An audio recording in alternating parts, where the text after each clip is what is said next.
Hello दोस्तों, बहुत बहुत स्वागत है आपका आपके अपने चैनल टारगेट विद चंद्रा में। मैं चंद्रभान आपके सामने 20 प्रश्न लेके आया हूं और जो आपके लिए बेहद खास होने वाले हैं और ये वंशानुक्रम एवं वातावरण से संबंधित होंगे। बहुत सारे ऐसे सिंपल प्रश्न भी होंगे जो शायद आपको आते भी हों, लेकिन इससे आपको परेशान होने की ज़रूरत नहीं है। बहुत सारे लोगों को ऐसे प्रश्न नहीं भी आते होंगे और मैंने जानबूझ करके कुछ सिंपल प्रश्न यहाँ पर रखे हुए हैं, तो सिंपल प्रश्न भी होने चाहिए। शुरू करते हैं। पहला प्रश्न हमारा है, सामान्य पुरुष में एक्स वाई गुणसूत्र होते हैं जबकि सामान्य महिला में डॉट डॉट होते हैं। Option A X Y X गुणसूत्र, बी एक्स वाई वाई गुणसूत्र, और इसके बाद यहाँ पर ऑप्शन सी है, यहाँ पर ए लिखा हुआ, यहाँ पर सी होना चाहिए, सी एक्स एक्स गुणसूत्र, और ऑप्शन डी यहाँ पर है आपका ट्रिपल एक्स गुणसूत्र। तो दोस्तों बताइए कौन सा ऑप्शन यहाँ पर सही होगा। आपको सभी को पता कि अगर जब पुरुष की बात करते हैं, जब हम मेल की बात करते हैं तो मेल में कितने होते हैं, क्या होते हैं, एक्स और वाई। लेकिन जब हम फीमेल की बात करते हैं तो फीमेल में दोस्तों आपका एक्स और एक्स होता है ना। तो यहाँ पर ऑप्शन इस तरीके से कौन सा सही हो जाता है आपका, ये सी नंबर ऑप्शन यहाँ पर सही हो जाता है। यहाँ गलती से आपका ए हो गया है, तो आप इसको सी समझिएगा। हम लोग नेक्स्ट क्वेश्चन की तरफ बढ़ते हैं। अगला क्वेश्चन है, निम्न में से कौन सा एक सही क्रम है। ऑप्शन ए अंडाणु शुक्राणु कॉमा ब्लास्टोसिस्ट कॉमा युग्मनज। ब्लास्टोसिस्ट अंडाणु शुक्राणु युग्मनज। सी है ब्लास्टोसिस्ट युग्मनज अंडाणु शुक्राणु, और डी है अंडाणु शुक्राणु युग्मनज और ब्लास्टोसिस्ट। तो बताइए कौन सा इसमें सही होगा। दोस्तों आपको पता है कि जो आपका फर्टिलाइजेशन की प्रोसेस होती है, निषेचन की जो प्रक्रिया होती है, उसमें सबसे पहले तो आपका अंडाणु आएगा, है ना। पहले नंबर पर आपका क्या आएगा, पहले नंबर पर आपका अंडाणु आएगा। उसके बाद में अंडाणु से फिर किसका मिलन होता है, शुक्राणु का मिलन होता है। उसके पश्चात फिर ये बनता है युग्मनज, है ना, जाइगोट बनता है युग्मनज जिसको बोलते हैं युग्मनज। और युग्मनज के पश्चात लास्ट में आपका जो है, लास्ट में आपका क्या बनता है, ब्लास्टोसिस्ट। लास्ट में आपका ब्लास्टोसिस्ट बनता है। तो इस हिसाब से हमारा डी नंबर सही हो जाता है। ठीक है, अगले क्वेश्चन की तरफ चलते हैं। अगला क्वेश्चन है, आनुवंशिकता को डॉट सामाजिक संरचना माना जाता है। ऑप्शन ए गत्यात्मक, बी स्थिर, सी प्राथमिक, डी गौड़। देखिए आनुवंशिकता को स्थिर सामाजिक संरचना माना जाता है। क्यों? क्योंकि हमारे पूर्वजों से उनके जो गुण हैं वो पीढ़ी दर पीढ़ी वैसे ही चले जाते हैं, अर्थात उनमें कोई परिवर्तन नहीं होता है। इस वजह से इनको स्थिर सामाजिक संरचना माना जाता है। जबकि अगर हम बात वातावरण की करें, वातावरण की, तो वातावरण गत्यात्मक सामाजिक संरचना है। जैसा वातावरण होगा उसी हिसाब से क्या होगा, सामाजिक संरचना बनती है। अर्थात इसमें परिवर्तन हो सकता है, लेकिन आनुवंशिकता से संबंधित जो सामाजिक संरचना है उसमें परिवर्तन नहीं होता है। हमारे पूर्वजों से हमारे माता पिता पे आते हैं, माता पिता से हमारे अंदर गुण आते हैं, तो वो स्थिर रहते हैं। इसलिए ऑप्शन नंबर यहाँ पर भी सही हो जाता है। अगले क्वेश्चन की तरफ चलेंगे। व्यक्तियों में एक दूसरे से भिन्नता क्यों होती है। ऑप्शन ए वातावरण के प्रभाव के कारण, ऑप्शन बी जन्मजात विशेषताओं के कारण, ऑप्शन सी वंशानुक्रम व वातावरण की अन्योन्य क्रिया के कारण, और ऑप्शन डी है जीन के कारण। तो बताइए दोस्तों कौन सा सही होगा। इसमें आपका सिर्फ वातावरण के प्रभाव के कारण की बात करेंगे तो नहीं हो सकता है, जन्मजात विशेषताओं की बात करेंगे तो नहीं हो सकता है। जब हम दोनों को एक साथ मिला देंगे तो हम यहाँ पर ये कहेंगे, अर्थात वंशानुक्रम व वातावरण की अन्योन्य क्रिया के कारण ही क्या होता है, एक व्यक्ति दूसरे व्यक्ति से भिन्न होता है। तो यहाँ पर दोनों का गुणनफल, जो व्यक्तियों के अंदर जो भी क्वालिटी होती है, भिन्नताएं होती हैं, वो इन दोनों के गुणनफल के पश्चात होती है। अन्योन्य क्रिया, एक दूसरे से मिक्स जब होते हैं ये, तभी व्यक्ति भिन्न होता है ना। तो वंशानुक्रम व वातावरण की अन्योन्य क्रिया के कारण एक व्यक्ति दूसरे से भिन्न होते हैं। तो यहाँ ऑप्शन नंबर सी सही है।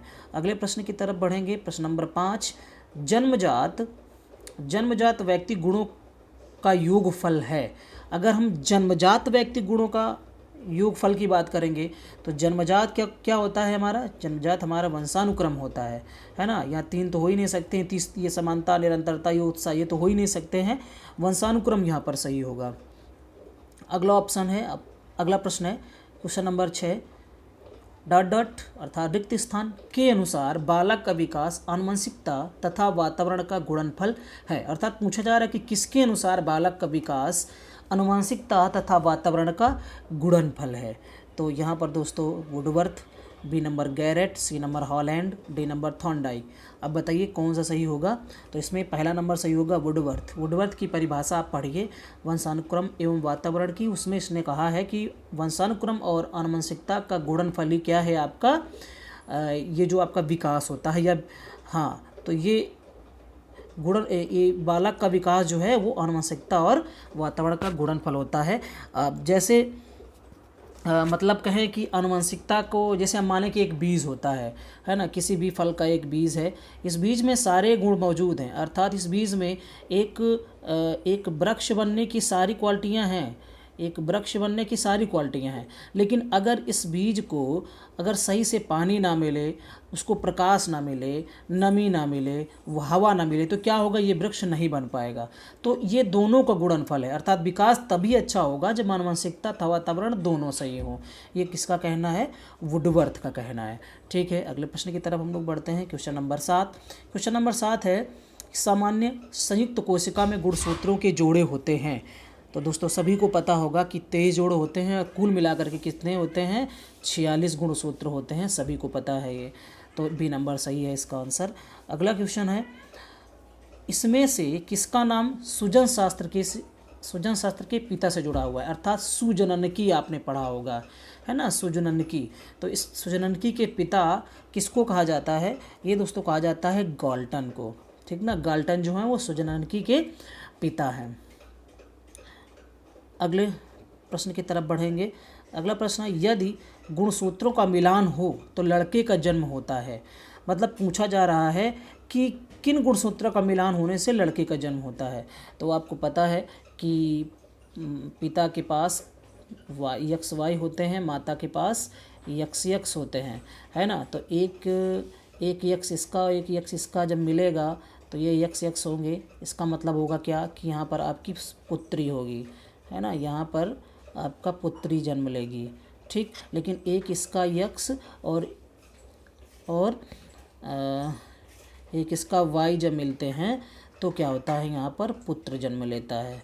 तो यहाँ पर पूछा जा रहा है लड़का, ये लड़की हुई, ये लड़का हुआ, तो कब होगा, जब यक्स वाई होंगे। अर्थात यहाँ पर आपका एक यक्स और यहाँ का ये वाला वाई और यहाँ से एक यक्स जब मिलेंगे तो क्या होगा, पुत्र का जन्म होगा। तो यक्स वाई बी ऑप्शन यहाँ से सही हो जाता है।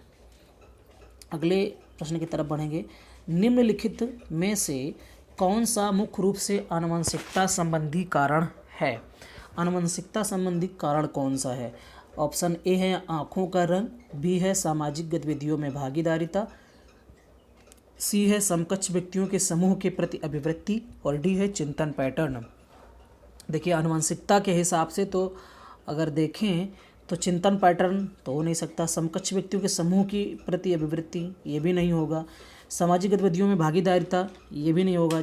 ये आपका आनुवंशिकता से देखेंगे तो ये आपका आँखों का रंग जो है वो माता पिता के हिसाब से हो सकता है, नाक माता पिता के हिसाब से हो सकती है, ओंठ आपके माता पिता के हिसाब से हो सकते हैं, कद जो है, कद काठी है, रंग है, वो सभी क्या होता है, आनुवंशिकता पर डिपेंड करते हैं। तो ऑप्शन नंबर ए यहाँ पर सही हो जाता है। क्वेश्चन नंबर 11 देखेंगे। क्वेश्चन नंबर 11 है मानव व्यक्तित्व परिणाम है। अर्थात मानव व्यक्तित्व जो है वो किसका परिणाम है, तो वो आनुवंशिकता का सिर्फ परिणाम है, नहीं है। पालन पोषण और शिक्षा का परिणाम है, पर ये यहाँ पर नहीं हो सकता है।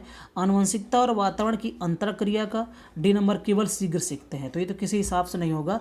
पालन पोषण जो है वो आपका वातावरण पर डिपेंड करता है और शिक्षा भी है वो भी आपका वातावरण पर डिपेंड करती है, तो इस हिसाब से ये भी नहीं होगा और पहला भी नहीं होगा। सी नंबर यहाँ पर सही होगा।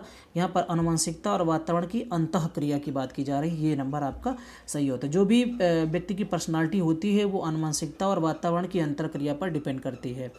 अगले प्रश्न की तरफ बढ़ेंगे। 12वां नंबर प्रश्न है सामान्यतः यह देखा जाता है कि बच्चा थोड़े बहुत मायनों में माँ बाप से भिन्न होता है। इसे किसके आनुवंशिकी नियम के जरिए विश्लेषित किया जा सकता है? माँ बाप से भी बच्चा भिन्न होता है, एकदम श्योर है। माँ बाप से भी उसके भिन्न जीन होते हैं, इसी वजह से दुनिया का कोई भी व्यक्ति एक दूसरे से मिलता नहीं है। माँ बाप से भले आनुवंशिक गुण आते ज़रूर हैं, लेकिन फिर भी एक नया जीन्स बनता है। इसको आप ऐसे समझ सकते हैं जैसे कि आपका ABCD होता है ना, वर्णमाला अंग्रेज़ी का, है ना, ABCD जेड तक। इसमें आपने देखा होगा कि इतने ही 26 अक्षरों से मिल करके पूरी आपकी ऑक्सफोर्ड की डिक्शनरी बन जाती है। ऑक्सफोर्ड की पूरी डिक्शनरी बन जाती है इससे। तो आप सोचिए कि इन्हीं वर्ण से मिल करके, वैसे ही माता पिता के गुणों से मिल करके एक नवीन शब्द, जैसे जिसको कहें कि इन्हीं अक्षरों से मिल करके नवीन शब्द बन जाए, तो वो जीन के द्वारा होता है। तो यहाँ पर क्या है कि आनुवंशिक नियम के जरिए विश्लेषित किया जा सकता है। किस आनुवंशिक नियम के जरिए? तो यहाँ विभेद का नियम सही होगा, बी नंबर सही होगा यहाँ पर। अगला प्रश्न देखते हैं। अगला है प्राकृतिक पर्यावरण में सम्मिलित होता है।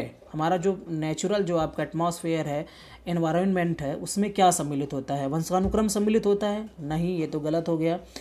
क्या आपका जैव अजैव घटक? हाँ, ये सम्मिलित होता है। परिवार? नहीं सम्मिलित होता है। पशु केवल पशु सम्मिलित नहीं होते हैं, है ना। तो यहाँ पर बी नंबर सही है, जैव और अजैव। अर्थात पशु तो जैव में आ जाएगा, लेकिन अजैव घटक भी होते हैं। अजैव घटक की बात करेंगे तो आपका वही है, प्रकाश है, वायु है, आपका पानी है, ऐसे तो बहुत सारी चीज़ें हैं, गैसें हैं। जैव में आपके जितने भी जीवधारी आते हैं, तो प्राकृतिक पर्यावरण के 2 घटक होते हैं, जैव और एक अजैव घटक। ठीक, तो इस हिसाब से बी नंबर यहाँ पर सही हो जाता है। अगले प्रश्न की तरफ बढ़ेंगे। लिंग का निर्धारण होता है माता द्वारा, बी नंबर पिता द्वारा, सी नंबर माता पिता द्वारा, डी नंबर इनमें से कोई नहीं।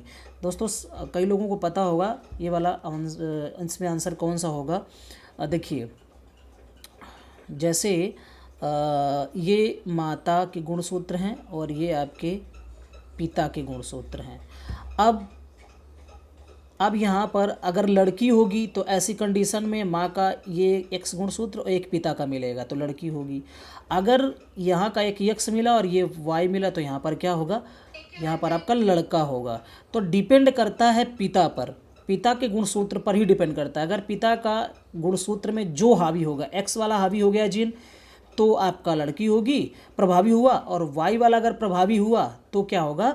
फिर लड़का होगा। तो यहाँ पर लिंग का निर्धारण जो है वो पिता के गुणसूत्रों पर या जीन्स पर निर्भर करता है। तो बी नंबर ऑप्शन यहाँ पर सही है। अगले प्रश्न की तरफ बढ़ेंगे। 15वां नंबर है, माता पिता से वंशजों में स्थानांतरित होने वाले लक्षणों को क्या कहा जाता है? अब ये बहुत अच्छा प्रश्न हो सकता है और लोग यहाँ पर गलती भी कर सकते हैं। पर्यावरण तो किसी भी हालत में नहीं होगा, है ना। अब जीन और आनुवंशिकता में बताइए, ये भी नहीं होगा। होमोस्टैसिस, ये भी नहीं होगा। आप जीन और आनुवंशिकता में बताइए। बहुत सारे लोग यहाँ पर क्या करेंगे? जीन को सही कर देंगे, जो कि एकदम क्या हो जाएगा? ये गलत हो जाएगा। दोस्तों, क्यों गलत हो जाएगा इसको समझते हैं।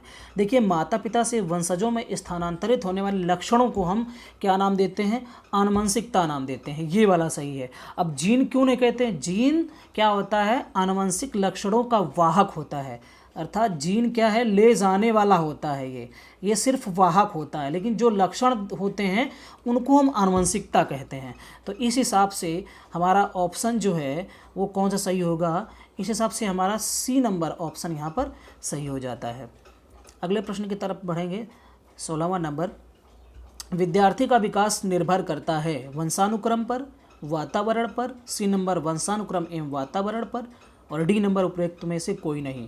तो देखिए, केवल वंशानुक्रम पर भी नहीं डिपेंड करेगा, केवल वातावरण पर डिपेंड नहीं करेगा, बल्कि वंशानुक्रम एवं वातावरण दोनों पर निर्भर करता है विद्यार्थी का विकास, है। तो सी नंबर सही हो जाता है यहाँ से। अगले प्रश्न की तरफ चलेंगे। प्रश्न नंबर 17, मनुष्य में व्यक्तिगत भिन्नता के निर्धारक किससे संबंधित होते हैं? वातावरण के साथ अंतःक्रिया के द्वारा, या वंशानुक्रम में विभिन्नता के कारण, या वंशानुक्रम तथा वातावरण दोनों में विभिन्नता के कारण, या वंशानुक्रम व वातावरण में अंतःक्रिया के कारण। देखिए, सिर्फ वातावरण में अंतःक्रिया के कारण ये तो हो नहीं सकता। वंशानुक्रम में विभिन्नता के कारण नहीं, वंशानुक्रम तथा वातावरण दोनों में विभिन्नता नहीं, वैयक्तिक भिन्नता के निर्धारक जो हैं वो कैसे होते हैं, इस तरीके का प्रश्न आप देख चुके हैं। डी नंबर होगा, वंशानुक्रम एवं वातावरण में जो अन्योन क्रिया यह अंतःक्रिया होती है उसी से व्यक्ति की वैयक्तिक भिन्नता का निर्धारण होता है। तो डी नंबर यहाँ पर सही है।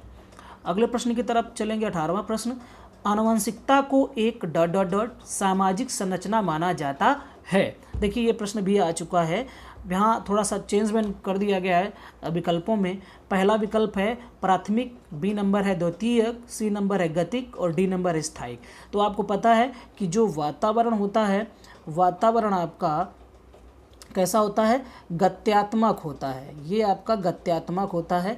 लेकिन जब हम बात करेंगे आनुवंशिकता की, तो आनुवंशिकता कैसी सामाजिक संरचना है, स्थायिक सामाजिक संरचना है। चूँकि माता पिता या पूर्वजों से आए हुए गुण जो होते हैं वो पीढ़ी दर पीढ़ी हर एक संतानों में जाते हैं, इसलिए ये स्थिर होते हैं। इसीलिए आनुवंशिकता को हम स्थायिक सामाजिक संरचना मानते हैं। आगे बढ़ेंगे। क्वेश्चन नंबर 19, निम्नलिखित में से ... के अतिरिक्त सभी वातावरणीय कारक विकास को आकार देते हैं।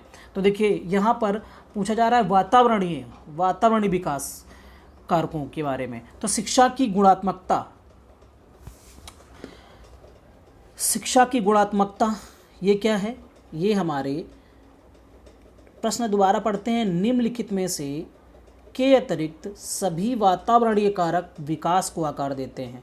अर्थात एक कोई ऐसा होगा जो आपका वातावरण कारक विकास से संबंधित नहीं होगा, ठीक, और एक ऐसा होगा जो कि आपका वातावरण से संबंधित नहीं होगा। 3 आपके वातावरणीय कारक विकास से संबंधित होंगे। ये प्रश्न पूछा जा रहा है, तो प्रश्न को समझना बहुत जरूरी है। तो देखिए शिक्षा की गुणात्मकता जो है वो तो वातावरण पर डिपेंड करती है। आपका पौष्टिकता की गुणवत्ता वो भी आपके वातावरण पर डिपेंड करती है। आपको कैसा भोजन मिल रहा है, कैसा एटमॉस्फेयर मिल रहा है, आपको अच्छी वायु, अच्छा पानी, अच्छा भोजन मिलेगा तो क्या होगा कि आपकी पौष्टिकता बनी रहेगी। संस्कृति कैसी है, शिक्षा कैसी है, वो भी हमारे वातावरणीय विकास को ही दिखाता है। लेकिन शारीरिक गठन की अगर बात करें तो शारीरिक गठन जो है वो माता पिता के हिसाब से ही हमको मिलता है। अर्थात ये जो गुण है ये दोस्तों आपका आनुवंशिकता से संबंधित है। जैसे माता पिता होंगे उसी हिसाब से बालक भी होता है, उसी कद काठी का होता है, वैसे ही उसका रंग होता है, वैसे ही उसके शरीर के सारे अंग होते हैं। तो शारीरिक गठन जो है वो वातावरण पर डिपेंड नहीं करता बल्कि वो आनुवंशिकता पर डिपेंड करता है। तो यहाँ पर इस हिसाब से जो हमारा आंसर होगा वो होगा बी नंबर। चलिए लास्ट क्वेश्चन देखते हैं। लास्ट है, व्यक्तित्व एवं बुद्धि में वंशानुक्रम की नाम मात्र की भूमिका होती है, बी नंबर महत्वपूर्ण भूमिका होती है, सी नंबर अनुपूर्वानुमेय भूमिका, डी नंबर आकर्षण की भूमिका। तो देखिए हम ये नहीं कह सकते हैं कि नाम मात्र की भूमिका होती है, यहाँ पर बी नंबर सही होगा, महत्वपूर्ण भूमिका होती है। इसमें काफ़ी विवाद रहता है, कुछ लोग वंशानुक्रम को मानते हैं और कुछ लोग वातावरण को मानते हैं, लेकिन कई लोग ये मानते हैं कि 50-50 दोनों का असर होता है बालक के विकास में, है ना। हम ये जैसे हम कहें कि अगर मान लो कि अच्छे पढ़े लिखे माता पिता की संतान जो है वो कभी कभी बिगड़ जाते हैं, उसका रीज़न क्या है, क्योंकि उनको वातावरण सही नहीं मिल पाता, है ना। तो यहाँ पर हम ये समझ सकते हैं कि 50-50 चांस रहता है, 50% वातावरण और 50% आनुवंशिकता या वंशानुक्रम का प्रभाव होता है यहाँ पर, है ना। तो वंशानुक्रम की यहाँ महत्वपूर्ण भूमिका होती है, तो बी नंबर ऑप्शन यहाँ पर आपका सही हो जाता है। तो दोस्तों आपको ये सीरीज कैसी लगी, अगर आपको पसंद आई हो तो आप ज़रूर इसको शेयर कर सकते हैं, लाइक कर सकते हैं, कमेंट कर सकते हैं और हमारे इस चैनल को सब्सक्राइब करें। और दोस्तों ऐसे ही मैं आपको ये क्वेश्चन लाता रहूँगा और हर सब्जेक्ट से भी ऐसी टेस्ट सीरीज आपको मिलती रहेगी। तो ये वीडियो देखने के लिए दोस्तों बहुत बहुत धन्यवाद आपका। थैंक यू, नमस्कार।